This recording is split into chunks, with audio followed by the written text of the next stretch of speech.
So what's up guys, welcome back to Critics Anime. So आज की video में हम देखने वाले हैं कि how Boruto will turn evil. साथ ही साथ आज हम देखेंगे कि बोरुटो को उसका जो स्कार है वो कैसे मिला।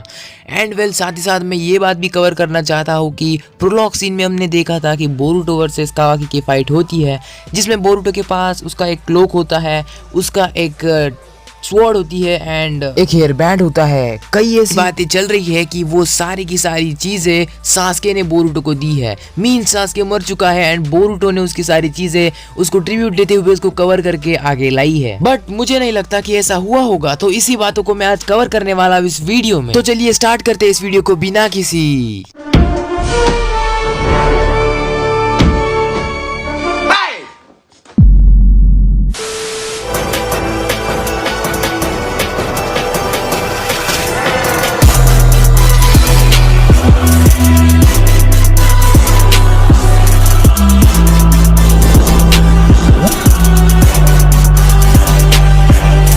तो बोरुटो एनिमे की स्टार्टिंग के प्रोलॉग सीन ने ही बहुत हाइप बना के रखी थी, जिस कारण से हम ये एनिमे देख रहे हैं।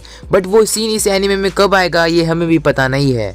एंड वो सीन देखने के बाद 90% चांसेस हमें पता चलते हैं कि बोरुटो उसमें ईविल है एंड कावाकी विलेज को वो बचा रहा है। सो क्या इसका मतलब बोरुटो सच में ईविल बन गया है? इस पॉइंट को हम वीडियो की लास्ट में डिस्कस करेंगे।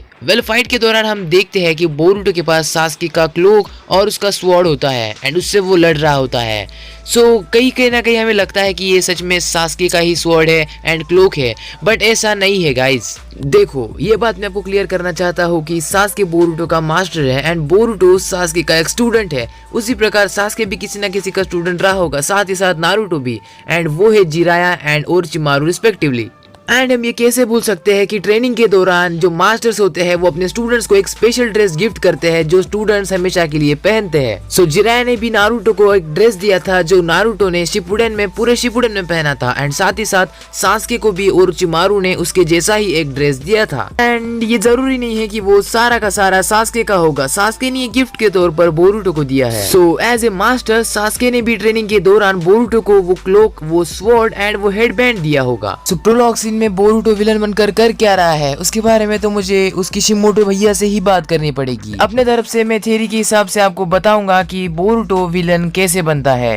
सो बोरुटो चैप्टर 63 एंड 64 में आपने देखा कि कैसे बोरुटो ने एक न्यू फॉर्म अनलॉक कर लिया है, जिसमें वो बोरोशिकी बना है। I mean, उसका खुद पर कंट्रोल है, बट उसने मोमोशिकी की पावर एक्वायर कर ली है। सो ये पार्ट बहुत इंपॉर्टेंट है, इसलिए इसको स्किप मत करना। सो इस पॉइंट पे थियरी ऐसी बनती है कि कोड के साथ फाइट के दौरान जो बोरुटो होता है वो अपनी कॉन्शियसनेस खो बैठता है एंड देन वहां पर आता है मोमोशिकी जो बोरुटो के बॉडी पर कंट्रोल कर लेता है। वहां पर नारुतो और बाकी सब भी आते हैं, बट वो उसे कुछ नहीं कर पाते। साथ ही साथ हम देखते हैं कि कोड उससे फाइट करता है एंड साथ ही साथ कोड भी उसकी पावर को, I mean मोमोशिकी की पावर को देखकर हैरान होता है। एंड उसी पॉइंट पे हम देखते हैं कि मोमोशिकी अपने बचाव के लिए अपने कारमा से कुछ चक्रा एब्जॉर्ब कर लेता है, जिससे कि बोरुटो की कॉन्शियसनेस वापस आ जाती है। सो मोमोशिकी को रोकने के लिए बोरुटो के पास कोई रास्ता नहीं होता। तो पिछली बार जब मोमोशिकी ने बोरुटो की बॉडी पर अटैक किया था तो बोरुटो ने मोमोशिकी का वो सिंग तोड़ दिया था। उसी तरह से बोरुटो को जब पता चलता है कि बैक्यूगन को सप्रेस करने से मोमोशिकी बोरुटो के बॉडी में नहीं आ पाएगा, इसीलिए बोरुटो कुनाई से या जो भी वहां पर हथियार होता है उससे अपनी बैक्यूगन को फोड़ देता है एंड उसी के साथ बोरुटो के आंख पर वो परमानेंट स्कार आ जाता है एंड देन मोमोशिकी भी वैनिश हो जाता है। Now we're gonna talk how Boruto got evil. So होता ये है कि उस फाइट के बाद जो बोरुटो होता है वो से मालूम पड़ता है कि उसको अपने कारमा पर अभी भी कंट्रोल नहीं है, और वो कोड का कारमा पर कंट्रोल देखकर बहुत ही हैरान होता है। वो कोड से कहता है कि मुझे भी ऐसा कारमा कंट्रोल सीखना है। कोड उसे कारमा का एसेंस बताता है और कहता है कि तुम मेरे साथ चलोगे तो मैं तुम्हें कारमा को कंट्रोल करना सिखाऊंगा, साथ ही साथ उसके जो हिडन पावर से उसको यूज करना भी सिखाऊंगा। As for that reason Boruto Code के साथ वहाँ से वैनिश हो जाता है एंड देन सब विलेज में उसे रोग निंजा मानकर चलते हैं एंड वो विलन बन जाता है पूरे विलेज के लिए। It is totally same as जब सास्के विलेज छोड़कर गया था अपनी पावर्स को पूरी तरह से पाने के लिए। एंड उसी तरह बोरुटो भी शायद कारमा की पावर को सीखने के साथ साथ कोड के हाइड आउट को देखने या कोड की सारी बातें जानने गया होगा। प्लस वो कोड से पावर सीखने के बाद उसे ही बिट्रे कर देगा।